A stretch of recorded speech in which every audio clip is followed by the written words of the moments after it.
2 Samuel pasal 16 ayat 1-4. Daud bertemu dengan Siba. Ketika Daud baru saja melewati puncak, datanglah Siba, hamba Mefiboset, mendapatkan dia membawa sepasang keledai yang berpelana dengan muatan 200 ketul roti, 100 buah kue kismis, 100 buah-buahan musim panas, dan sebuyung anggur. Lalu bertanyalah raja kepada Ziba, "Apakah maksudmu dengan semuanya ini?"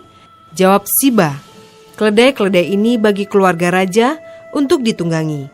Roti dan buah-buahan ini bagi orang-orangmu untuk dimakan, dan anggur ini untuk diminum di padang gurun oleh orang-orang yang sudah lelah." Kemudian bertanyalah raja, "Di manakah anak tuanmu?" Jawab Siba kepada raja, "Ia ada di Yerusalem, sebab katanya, pada hari ini kaum Israel akan mengembalikan kepadaku kerajaan ayahku." Lalu berkatalah raja kepada Ziba, "Kalau begitu, kepunyaanmulah segala kepunyaan Mefiboset." Kata Ziba, "Aku tunduk. Biarlah kiranya aku tetap mendapat kasih di matamu, ya tuanku raja."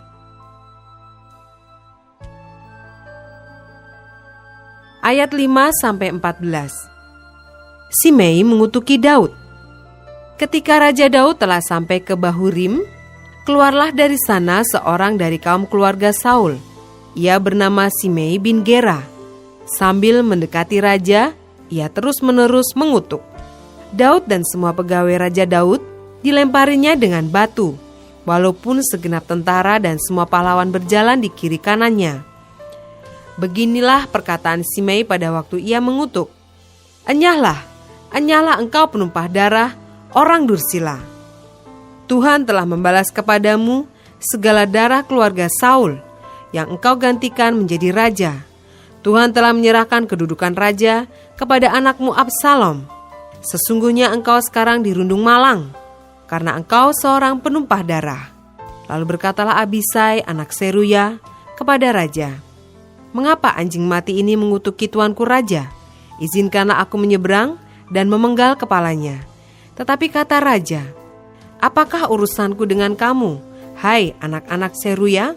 Biarlah ia mengutuk. Sebab apabila Tuhan berfirman kepadanya, kutukilah Daud, siapakah yang akan bertanya, mengapa engkau berbuat demikian?" Pula kata Daud kepada Abisai dan kepada semua pegawainya, "Sedangkan anak kandungku ingin mencabut nyawaku, terlebih lagi sekarang orang Benyamin ini. Biarkanlah dia, dan biarlah ia mengutuk, sebab Tuhan yang telah berfirman kepadanya demikian. Mungkin Tuhan akan memperhatikan kesengsaraanku ini, dan Tuhan membalas yang baik kepadaku sebagai ganti kutuk orang itu pada hari ini." Demikianlah Daud melanjutkan perjalanannya dengan orang-orangnya, sedang Simei berjalan terus di lereng gunung bertentangan dengan dia. Dan sambil berjalan ia mengutuk, melemparinya dengan batu dan menimbulkan debu. Dengan lelah sampailah raja dan seluruh rakyat yang ada bersama-sama dengan dia ke Yordan. Lalu mereka beristirahat di sana.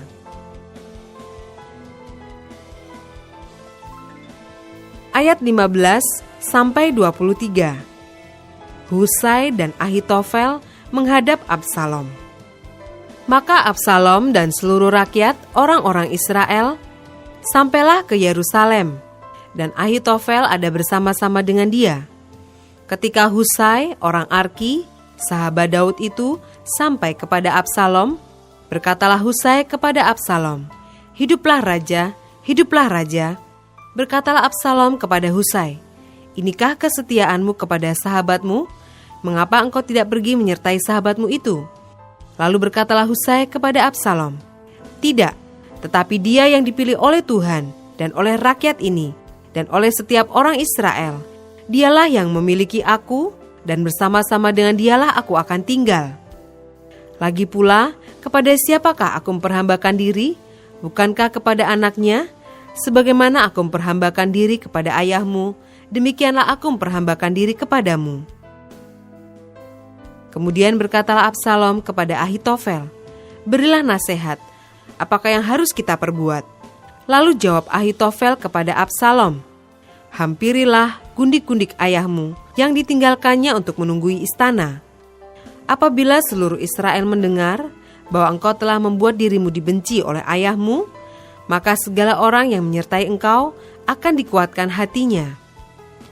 Maka dibentangkanlah kemah bagi Absalom di atas sotoh. Lalu Absalom menghampiri gundik-gundik ayahnya di depan mata seluruh Israel. Pada waktu itu nasihat yang diberikan Ahitofel adalah sama dengan petunjuk yang dimintakan daripada Allah. Demikianlah dinilai setiap nasihat Ahitofel, baik oleh Daud maupun oleh Absalom.